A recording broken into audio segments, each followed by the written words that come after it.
should I do it myself or should I hire somebody?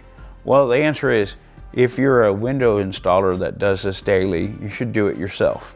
If you're not, I wouldn't suggest it is. You know, it depends on your level of ability, obviously. I'm not trying to demean anybody's abilities, but if you do something wrong on an installation, it may not manifest as a problem for a few years, but a simple, stupid mistake could cost you thousands and thousands of dollars.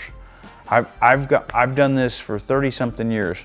I've been in homes before where window installers, professional window installers, installed the windows and they installed them wrong.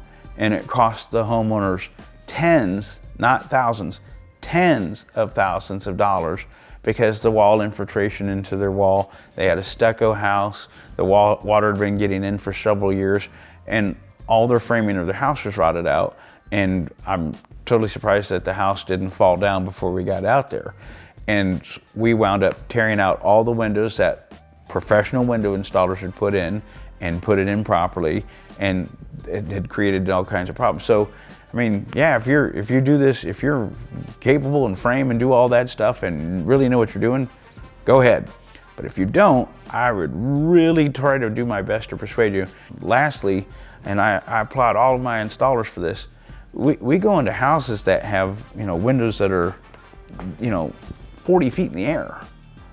There's not enough money to get me on a ladder 40 feet, and there may not be a big enough ladder to hold me either, but I was gonna say, most people, this is a very big project. This is a project that we'll go in, and in a, you know, a typical house, if it has 10 to 12 windows, we can do that in one day. And you know, most homes have more windows than that, but I'm just using it as an example.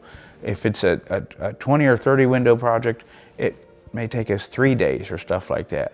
For a homeowner who's probably has a full-time job and then trying to do windows and not being a professional at it and not having all the ladders and tools and lift racks and jacks and blah, blah, blah and stuff like that, it could be months. So I was like, again, it's your ability to do it, but I was like, this is not just a, hey, I'll go put a window in and da-da-da-da. It's not like that. And, you know, when we have homeowners say, I watched it on YouTube, it's nothing, you screw them in and you caulk them. Well, yeah, that's like, you know, doing things on a car. Yeah, it's, oh, you just change the transmission. Well, it's more than that. So no, I would strongly suggest. And then the other thing is, most manufacturers have a clause in their warranty where it's like, if they come out and find out that it's misinstalled, there is no warranty on the product. And so, and believe me, if you have a problem, most manufacturers are looking to get out of having to warranty anything, so they will find every reason to blame it. Hell, they do that right now when builders build homes and there's a problem and the homeowner calls the builder and the builder says it's the windows. Then you get the window manufacturer out there and the window manufacturer's like, well, the builder put it in wrong, and they blame each other. So yeah, do it, hire it out. That's the short answer.